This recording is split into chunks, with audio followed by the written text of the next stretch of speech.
Selamat sore Ibu cantik. Assalamualaikum warahmatullahi wabarakatuh. Salam sejahtera bagi kita semua. Om Swastiastu, Namo Buddhaya, dan salam kebajikan. Rahayu, rahayu, rahayu. Terima kasih atas kehadiran Ibu Dr. Anggraini Indah Kusmaningrum SMU selaku Kaprodi dan dosen ya di Fakultas Hukum UNTAK. Ya, terima kasih atas undangannya. Juga terima kasih pula atas kehadirannya Ibu Dr. Mas Rini Werdi Ningsih MSI. Ya, MS saja, MS. Atas kerawuhannya pada kesempatan sore ini di acara klinik hukum. Dia juga budekan loh. Iya.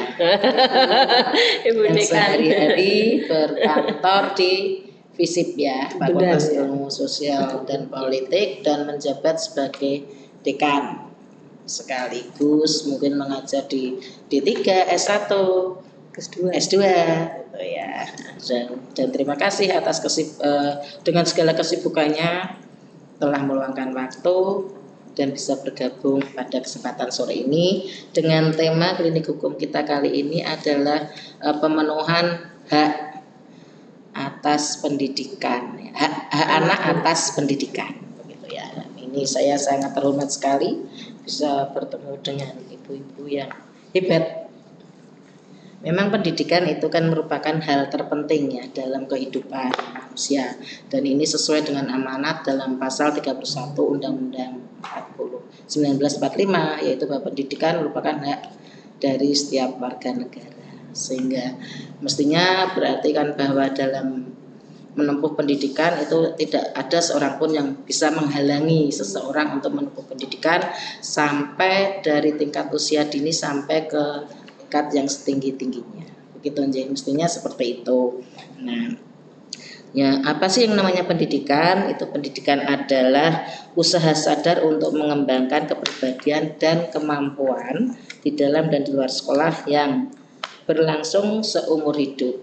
Nah, seumur hidup dari mungkin sekarang ini PAUD untuk anak-anak yang masih di usia dini sampai ke tingkat perguruan tinggi seperti yang sekarang ini sedang kita tekuni, karena kita masing-masing sekarang akademisi di UNTAK, Universitas 11 Agustus 1945 Semarang.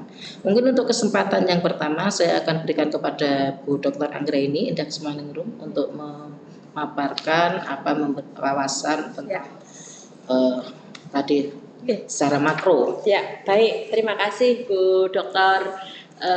Siti Mariam SH Hum atas kesempatan yang diberikan kepada saya terlebih dahulu. Ini sebetulnya Ibu Dekan ini lebih senior, ya, tetapi tidak mengapa. Iya, tema kita sore hari ini adalah terkait dengan HAM anak atas akses pendidikan. Hak anak atas pendidikan di Indonesia itu sebetulnya sudah diakui dan diatur juga di dalam Konvensi Hak Anak PBB yang merupakan salah satu konvensi internasional terpenting yang berkaitan dengan hak asasi manusia anak di Indonesia. Dan ratifikasi itu ya, ratifikasi terkait dengan UNCHR atau United Nations Convention on the Right of the Child itu diratifikasi pada tanggal 5 September tahun 1990. Jadi sudah tahun 1990 kita ini Indonesia sudah meratifikasi terkait dengan hak pendidikan untuk anak. Tetapi tentunya bagaimana implementasinya sampai sekarang ini nanti kita bicarakan lebih lanjut. Nah, dengan ratifikasi UNCRC di Indonesia ini artinya bahwa Indonesia secara resmi mengakui komitmen untuk melindungi dan memajukan hak anak, termasuk tentunya adalah hak atas pendidikan. Nah, beberapa aspek penting dalam pemenuhan HAM anak atas akses pendidikan itu ada beberapa hal, yaitu yang pertama terkait dengan akses yang merata dan inklusif. Artinya bahwa setiap anak itu berhak untuk mengakses pendidikan tanpa tanpa diskriminasi. Diskriminasi itu bisa diskriminasi ras, agama, jenis kelamin, keturunan, atau bahkan disabilitas. Karena kita ketahui di Indonesia ini kita ini berbeda-beda, ya, berbeda-beda, tetapi hanya satu jua ya. Kita ada di dalam yang namanya Bhinneka Tunggal Ika. Nah, oleh karena itu negara harus berusaha memastikan bahwa semua anak baik dari golongan manapun ya, yang rentan, yang miskin maupun yang kaya, itu semua berhak untuk berkesempatan untuk mendapatkan pendidikan yang layak. Nah, kemudian juga pendidikan gratis dan itu wajib. Oleh karena itu di Indonesia ada istilah wajib belajar kan begitu ya. Sekarang wajib belajarnya mungkin sampai 12 tahun ya. Gratis 12 tahun ya. Pemenuhan hak atas akses pendidikan ini biasanya mencakup terkait dengan pembiayaan juga ya. Kalau di negara-negara barat mungkin pendidikan gratis itu bahkan sampai ke pendidikan tinggi, tetapi di kita masih meskipun sekarang ada dana BOS ya, di SMA pun juga sudah, tetapi ada hal-hal yang lain yang tentunya juga masih ada pembiayaannya. Kemudian juga terkait dengan kualitas pendidikan. Kualitas pendidikan artinya HAM itu juga tentunya kualitas pendidikan ini diperhatikan. Artinya bahwa masyarakat itu khususnya anak itu mendapatkan pendidikan yang bermutu ya. Nah, pendidikan yang bermutu itu tentunya juga disertai dengan guru yang bermutu, sarana dan prasarana yang bermutu, dan lain sebagainya. Kemudian juga perlindungan dari eksploitasi dan kekerasan. Nah, anak-anak memiliki hak untuk dilindungi dari eksploitasi dan kekerasan di lingkungan pendidikan. Seperti sekarang ini dengan maraknya bullying kalau saya sampaikan, bullying kepada anak-anak ya, melalui mungkin body shamingnya, atau mungkin terkait dengan mereka itu dari kalangan rendah. Dan ini nih tentunya itu yang juga harus diperhatikan. Kemudian juga perlakuan khusus bagi anak yang dengan kebutuhan khusus. Nah, dengan adanya sekarang ini kebanyakan bahwa kelahiran itu melalui operasi sesar. Nah, ini ditengarai, saya pernah mewawancarai ya, tetapi kita pernah berbincang-bincang dengan seorang dokter SPOG yang dia menyampaikan bahwa dengan anak yang dilahirkan melalui operasi sesar dan anak yang dilahirkan normal itu berbeda. Oleh karena itu sekarang bedanya apa? Yang menggunakan operasi sesar itu cenderung menjadi kemudian anak yang hiperaktif, anak yang autis. Kenapa? Mereka menyampaikan kalau anak yang dilahirkan secara normal itu mau pada saat dia akan dilahirkan, dia akan harus mencari jalan lahir. Jalan lahir. Nah, jalan lahir itu kemudian artinya apa? Kan kalau lahir itu kan kepala dulu. Kepala ini membentur jalan lahir. Nah, itu benturan di kepala ini yang enggak tahu, ini Tuhan yang mengatur ya. Nah, itu beda dengan kalau operasi sesar yang hanya diangkat. Itu tuh rupanya kalau kemudian diteliti lebih lanjut katanya seperti itu ya. Nah, kemudian juga pendidikan di masa konflik dan darurat, ya memang kalau di Indonesia ini memang tidak ada masa konflik dan darurat, meskipun ada ya di daerah Papua. Akses pendidikan di Papua itu kan juga karena di sana juga masih ada sedikit ya, kalau Mahfud MD mengatakan ini karena terorisme ya, KKB itu terorisme, tetapi nah ini yang kemudian tentunya menjadikan anak-anak kita itu yang di Papua terkait dengan pendidikan ini ya rada terganggu. Demikian Bu yang bisa saya sampaikan. Terima kasih. Ya, terima kasih. Itu tadi demikian Bu Dr. Anggreni tadi sudah memaparkan tentang bagaimana hak anak atas pemenuhan hak anak atas pendidikan gitu ya. Secara makro tadi sudah dijelaskan bahwa hak anak itu memiliki hak untuk memperoleh pendidikan tanpa diskriminasi, jadi secara adil. Kemudian anak itu juga memiliki hak untuk memperoleh perlindungan atas keamanan selama menempuh pendidikan. Mungkin dari sisi Bu Dr. Rini Wardi bisa mungkin dari sisi implementasinya ada bagaimana, silakan. Terima kasih Bu Siti Mariam dan Bu Dr. Anggreni, selamat sore. Selamat sore. Terima kasih atas kesempatan yang diberikan kepada saya. Baik, saya coba akan melihat kondisi pendidikan saat ini yang lagi ramai ya, lagi marak, lagi viral di mana-mana terkait dengan kebijakan zonasi yang diberikan oleh pemerintah. Sebetulnya sudah lama sih, tahun 2017, tapi sudah mulai efektif itu tahun 2018. Tapi kemudian juga mulai saat ini ada perbaikan terus terkait dengan regulasi yang mengatur itu. Tetapi memang awalnya sebetulnya tujuan dari kebijakan zonasi itu sebetulnya mempunyai tujuan yang sangat bagus dari pemerintah terkait dengan untuk meminimalisir diskriminasi, kemudian meningkatkan mutu sekolah, mutu pendidikan tentunya, dan yang terpenting adalah meringankan beban orang tua.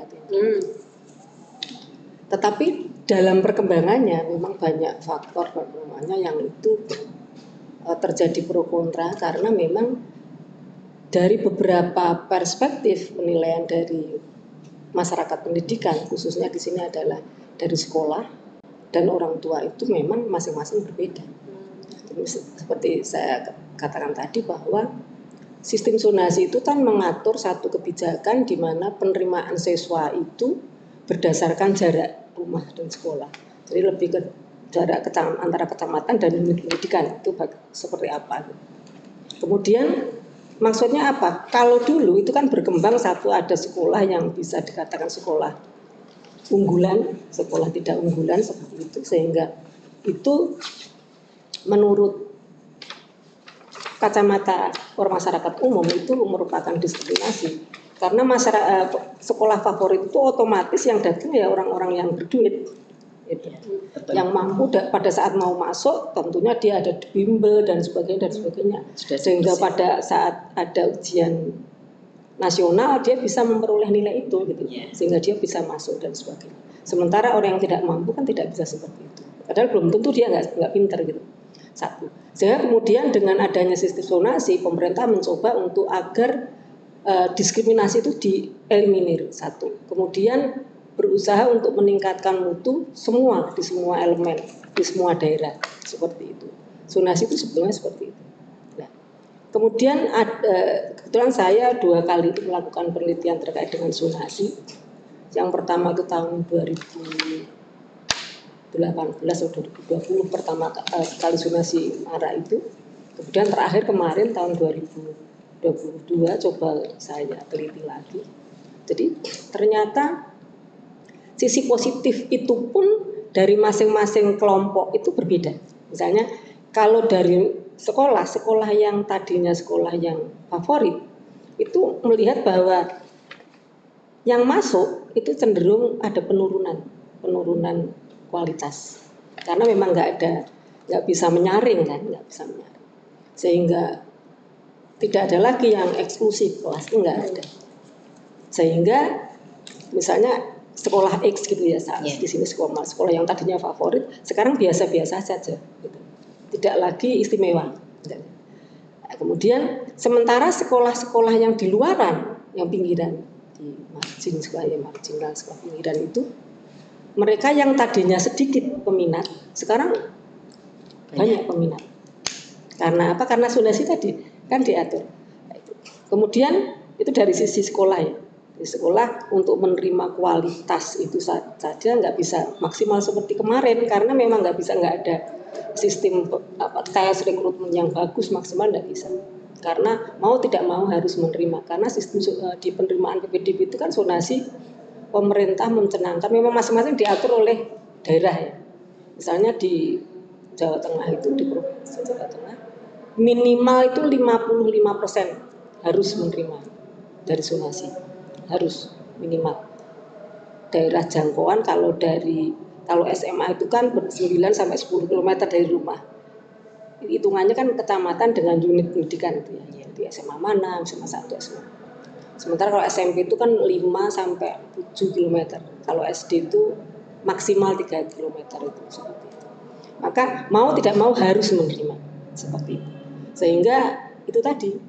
Kemudian yang kedua, dari perspektif orang tua yang memiliki anak yang cerdas ya, yang dia sudah punya ekspektasi anak saya itu cerdas dan dia menginginkan satu sekolah yang luar biasa apa yang mana.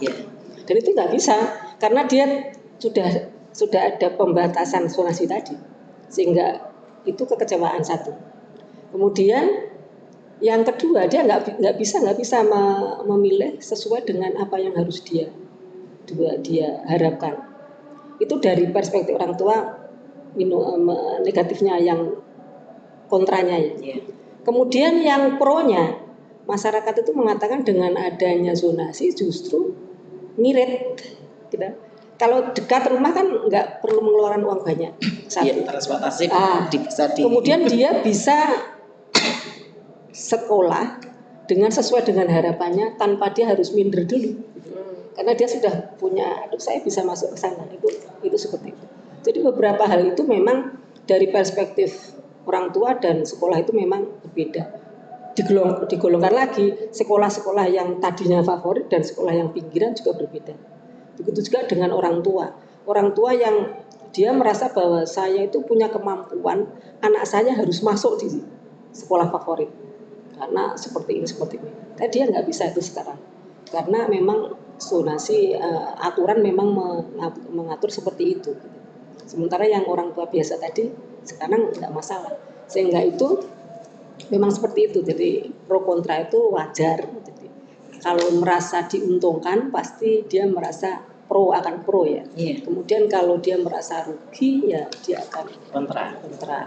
Tapi itulah yang namanya kehidupan seperti itu. Dan saya yakin pemerintah itu pada dasarnya sudah membuat satu aturan dengan pemikiran yang luar biasa. Jadi itu yang biasa sampaikan. Mungkin ada. Terima kasih. Ini tadi satu pencerahan ya. Selama ini kan kita memang terkait pendidikan, penerimaan siswa baru itu mesti timbul banyak permasalahan karena orang tua di satu sisi pengen anaknya memperoleh pendidikan yang terbaik, yang bisa diraih. Tapi kadang mungkin kan adanya zonasi ini mungkin bisa juga harapan orang tua tadi menjadi ada sedikit kendala gitu ya, karena tidak bisa leluasa dalam memilih pendidikan. Nah ini sebelum ke Bu Dr. Rini Werdi, mungkin saya ke Bu Dr. Anggraini dulu terkait tadi kan ada hak anak itu untuk memperoleh pendidikan secara adil tanpa diskriminatif. Bagaimana pendapat Ibu terkait dengan adanya sistem zonasi ini? Apakah rasa keadilan itu akan terpenuhi atau mungkin? Baik, terima kasih Bu Dr. Siti Mariam. Iya, kalau kita berbicara masalah ini adil atau tidak adil, kita kembalikan kepada aturan, kan begitu ya. Kita kembalikan ke aturan. Di dalam Undang-Undang Nomor 20 Tahun 2003 tentang Sistem Pendidikan Nasional, di mana undang-undang ini merupakan undang-undang dasar yang mengatur sistem pendidikan di Indonesia. Yang salah satu tujuan utamanya adalah memastikan bahwa setiap warga negara Indonesia termasuk anak itu berhak memperoleh akses pendidikan dan pendidikannya itu harus bermutu, kan begitu ya. Nah, hal itu seperti yang ditegaskan di dalam pasal 3 ayat 1 ya, yang mengatakan bahwa tadi setiap warga negara berhak untuk mendapatkan pendidikan yang bermutu. Terus kemudian dilanjut bahwa pendidikan bermutu itu buat apa? Hal ini untuk membentuk dan mengembangkan karakter anak bangsa. Ya, itu di pasal 4-nya. Dan yang di pasal 8-nya, nah ini, bahwa pendidikan nasional itu harus merata dan berkeadilan. Nah, terkait dengan keadilan, kalau melihat seperti ini ya tentunya saya katakan tidak adil. Undang-undangnya sudah mengatakan bahwa aturan dibuat itu kan sebetulnya tujuannya untuk apa toh?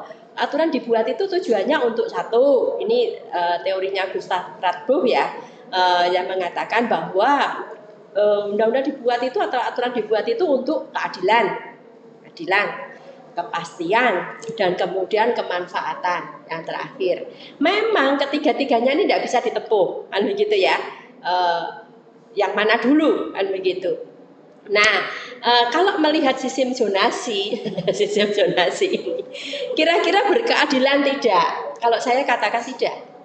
Tadi sudah disampaikan, ya, bahwa kalau orang tua dari aspek orang tua, ya, orang tua ini kan bermacam-macam ya. Orang tua yang maaf nih golongan ekonominya tinggi, di mana dia bisa memberikan pendidikan kepada anaknya melalui tambahan ya, melalui bimbel lah dan ekstra-ekstra yang lain. Nah, ini kan mengharapkan anaknya itu menjadi anak yang pinter. Terus kemudian sehingga mereka berkeinginan untuk sekolah itu sekolah yang kalau dulu ada istilah sekolah favorit. Kalau tadi disampaikan sekarang sudah tidak ada lagi sekolah favorit karena semuanya sudah terzonasi. Kan begitu ya Ibu ya. Nah, sehingga kalau menurut saya ya tentunya itu dari sisi keadilan ya tidak adil bagi mereka yang punya duit, tapi bagi mereka yang maaf nih dia tidak bisa mengakses pendidikan tadi memberikan tambahan les atau ekstra kepada anak-anaknya, mereka mengatakan adil gitu ya. Sehingga repot. Kalau dari sisi kepastian, pasti karena sudah ada aturan itu berarti pasti. Nah, kemudian kita lihat dari sisi kemanfaatan, ya, bermanfaat atau tidak. Nah, ini mungkin rupanya sistem zonasi itu yang mungkin yang dikejar oleh pemerintah bermanfaat. Ya, karena pemerintah mengatakan bahwa pendidikan itu harus merata kepada siapapun juga tanpa terkecuali, tanpa ada diskriminasi. Kan begitu ya. Jadi kalau saya adil atau tidak ya tidak adil kan gitu ya. Tetapi kalau bermanfaat, bermanfaat kan begitu ya. Bermanfaatnya apa ya? Itu tadi semuanya bisa mengakses dengan sistem zonasi. Makanya tadi saya sampaikan bahwa ketiga teori tujuan hukum ya, undang-undang dibuat, aturan hukum tidak bisa mencakup semuanya. Mungkin hanya satu atau dua yang bisa diraih. Begitu ya. Oke. Ini sangat menarik ternyata ya Bu. Ternyata banyak hal yang bisa kita kaji. Memang kalau dikaitkan dengan mungkin tadi hak anak untuk memperoleh pendidikan secara adil, itu mungkin memang adil itu kan tidak berarti satu semua, dua semua kan ya, itu jadi secara umum. Kalau kita hubungkan dengan teorinya Gustav Radbruch, memang mungkin harapannya dengan zonasi itu bisa memberikan rasa keadilan. Harapannya kan seperti itu. Tapi ternyata dari sisi lapangan tadi hasil penelitian dari Bu Dr. Rini Wardi itu ternyata kok masih banyak ada beberapa permasalahan gitu ya. Di satu sisi memberikan rasa keadilan, di sisi yang lain tidak. Termasuk sekolah pun merasakan ada yang merasa ini tidak sesuai dengan harapan kami, karena biasanya kami menerima kualitas yang benar-benar bagus, sekarang ini harus juga menerima yang kurang baik, artinya kurang seperti ekspektasinya, sehingga ini akan bagi sekolah pun menjadi berat karena kan harus mendidik agak pelan, jalan yang biasanya cepat mungkin menjadi agak pelan karena harus menyeimbangkan Ini kira-kira bagaimana ya Bu? Kalau adil itu kan relatif ya. Iya, tadi. Dan kita itu kan mungkin yang kalau kita golongkan yang menengah ke bawah, menengah ke atas dan ke bawah, mungkin relatif banyak menengah ke bawah lah. Iya kan? Iya. Masyarakat kita loh, ya kalau kita golongkan. Kemudian terkait dengan tadi, kalau yang nama pendidik, pengajar, guru itu ya tugasnya mendidik dan mengajar. Bagaimana dia bisa meminterkan orang kan gitu. Kalau dulu mungkin dalam pengamatan saya, misalnya sekolah-sekolah favorit, mungkin ibaratnya dia tipas-tipas saja, nggak masalah kok. Ujian nasional nilainya tetap bagus-bagus kok. Padahal itu yang kerja keras orang tuanya dibimbel dan sebagainya. Artinya kerja guru itu relatif ringan. Waktu itu dengan sistem. Sementara kalau di sekolah-sekolah yang swasta, biasa, sekolah-sekolah negeri yang biasa itu, memang ya benar-benar bagaimana caranya meminterkan orang dengan berbagai berbagai teori, berbagai menggunakan apapun gitu. Yang itu dilakukan oleh sekolah-sekolah yang swasta misalnya. Biasanya kan gitu. Jadi harus seperti ini, harus disiplin dari kerja keras seperti itu. Saya kira tadi pemerintah itu berpikirnya mungkin pro semuanya dalam artian seperti ini. Yang kita kan memang harus berusaha mencerdaskan semuanya. Dari mulai pojok sana sampai pojok sana kan seperti itu. Sesuai dengan amanat undang-undang. Sesuai dengan amanat undang-undang. Sehingga kemudian yang disonasi itu kan tidak semua sekolah, hanya sekolah negeri saja. Jadi yang swasta enggak. Artinya yang swasta boleh, misalnya kalau misalnya kita kurang sreg gitu ya, kita bolehlah kita sekolahkan di swasta yang bayarannya tinggi. Sementara di negeri itu kan kita wajib belajar 15 tahun tadi kan, itu kan kita free. Artinya pemerintah tuh benar-benar berkeinginan dengan biaya sekolah yang relatif hampir tidak ada kegiatan seperti itu, tetapi bisa mencerdaskan semua dengan rata dan artian seperti itu. Saya kira seperti itu Bu. Jadi boleh lah misalnya kalau nggak puas, bisalah di sekolah-sekolah yang di luar negeri, di negara seperti kita swasta ya, seperti kita ya di luar negeri. Saya kira seperti itu. Meskipun sekarang saya banyak juga sekolah-sekolah yang sekarang sudah mulai tumbuh ya, yang tadinya biasa yang di pinggir-pinggir, yang tadinya nggak dapat siswa, sekarang sudah banyak siswa masuk ke sana. Dan saya berharap terus bagaimana itu harusnya ya kita tingkatkan SDM-nya, gurunya harus kita tingkatkan, sarana prasarana harus kita benahi, yang pojok-pojok pinggir-pinggir itu harus dibenahi. Kalau yang dulu yang favorit itu kan dengan kita genjot urunan gitu ya, kita bayar, kita bisa beli macam-macam. Sekarang pemerintah harus bagaimana bisa meningkatkan sarana prasarana di sekolah-sekolah pinggir sehingga semuanya bisa sama gitu. Kedepannya bayangan saya seperti itu. Ini terkait tadi dengan apa yang saya pikirkan, sonasi kalau adil dan tidak adil itu kan relatif. Ya kan relatif karena sesuai dengan artinya kan tidak bisa dipatok tadi satu semua. Semua. Karena keadilan itu kan bisa sesuai dengan distribusinya, kan gitu. Nah sekarang tadi kaitannya dengan fasilitas nih, karena setiap siswa itu kan berhak untuk memperoleh fasilitas di sekolahnya. Nah ini bagaimana menurut kira-kira kalau menurut Bu Dr. Anggra ini hak terhadap fasilitas dengan kaitannya dengan secara umum kan mestinya fasilitas sekolah itu sama. Tapi mungkin kan saya nggak tahu apakah di prakteknya gitu. Karena ini secara regulasinya seperti itu. Bu Dokter. Baik.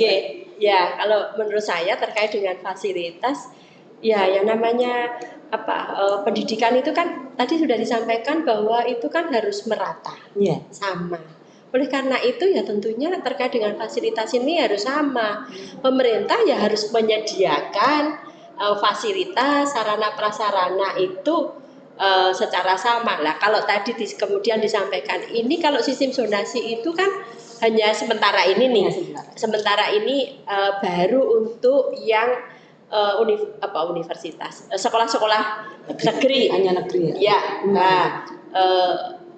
Kenapa? Supaya akses ke sekolah itu artinya apa yang kemudian disampaikan oleh pemerintah melalui Undang-Undang Sidiknas itu mereka bisa memenuhi. Nah, tetap saja pemerintah itu kan tetap harus ada partisipasi dari masyarakat. Nah, lewatnya apa? Sekolah-sekolah swasta.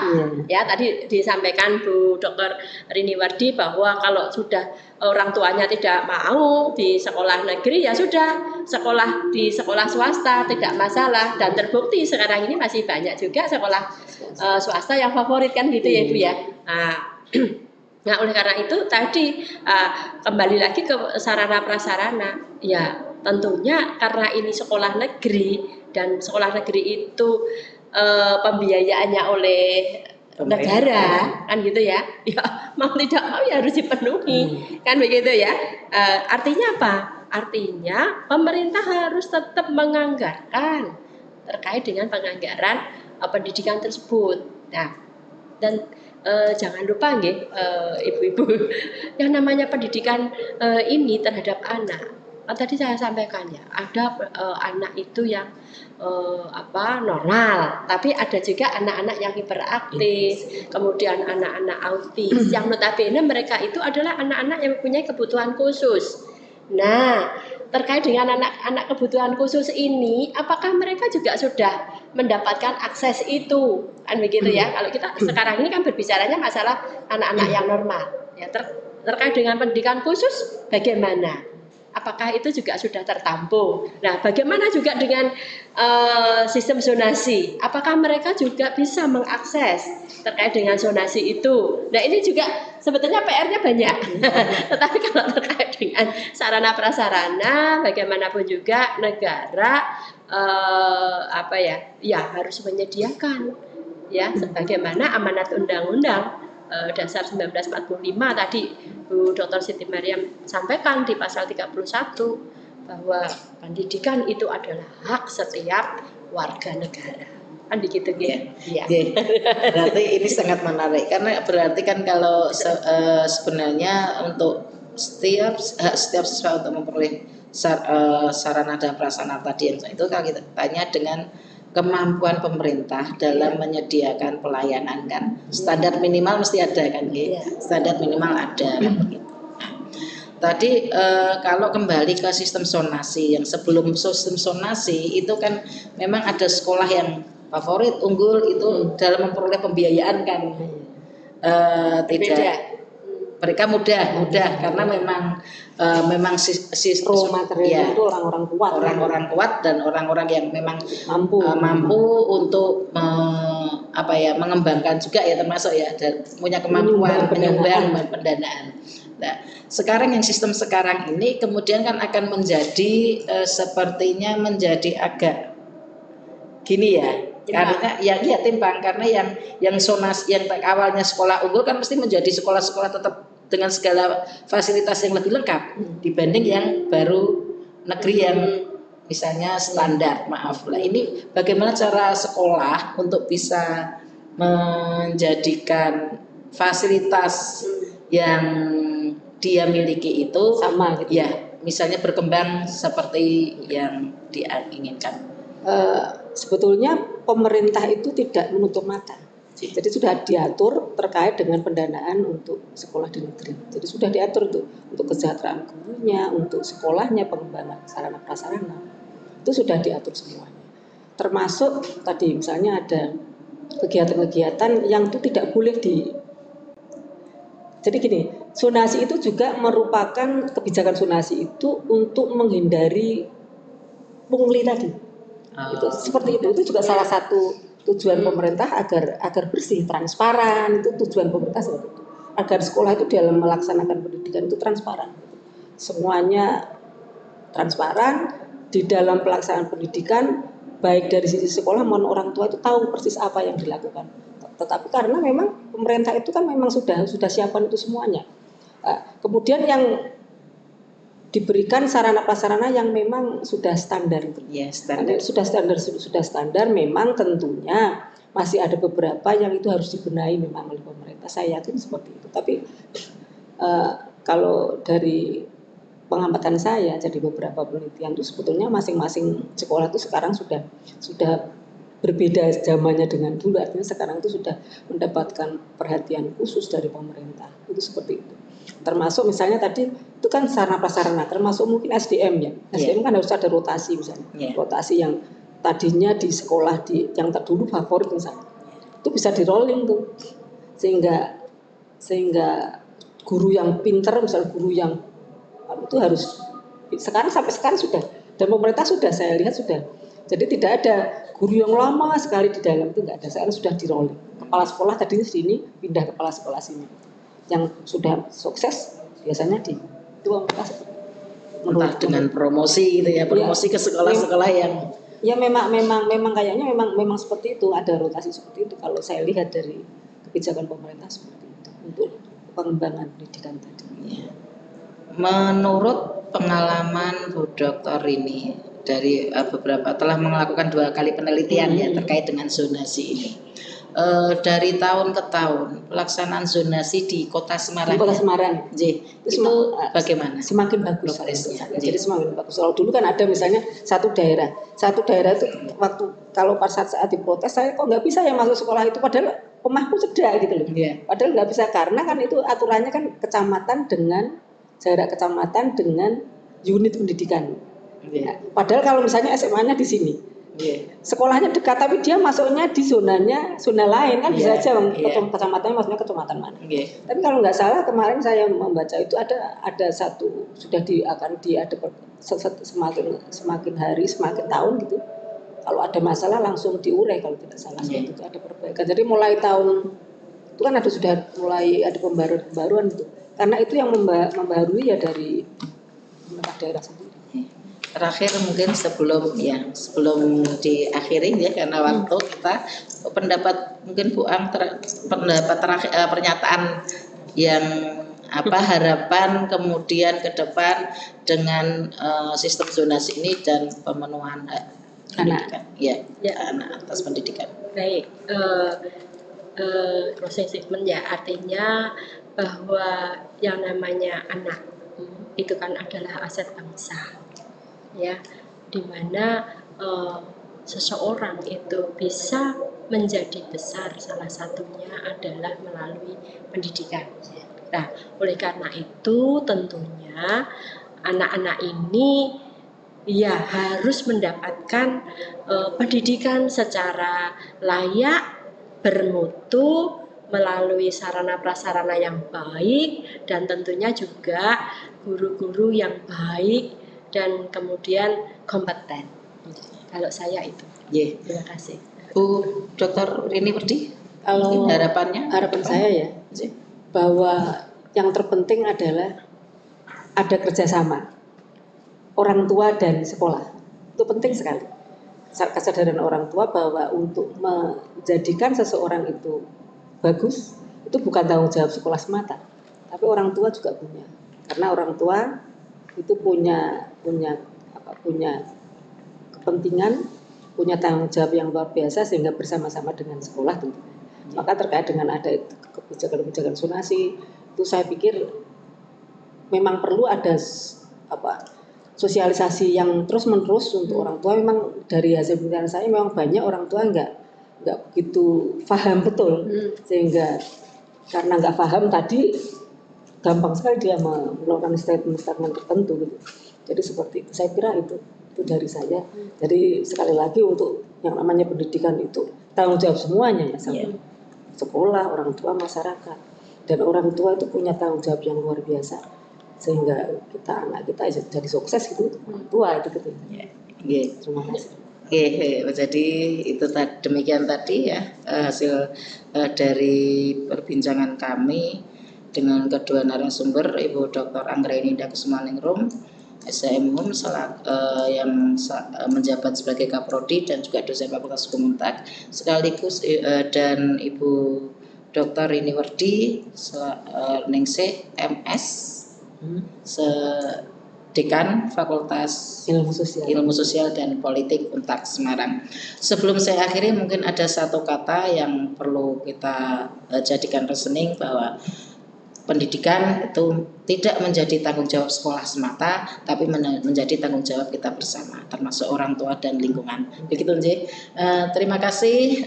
Mungkin kita bisa akhiri. Terima kasih dan mohon maaf apabila ada tutur kata yang kurang berkenan. Terima kasih. Selamat sore. Selamat Selamat sore. sore. Assalamualaikum.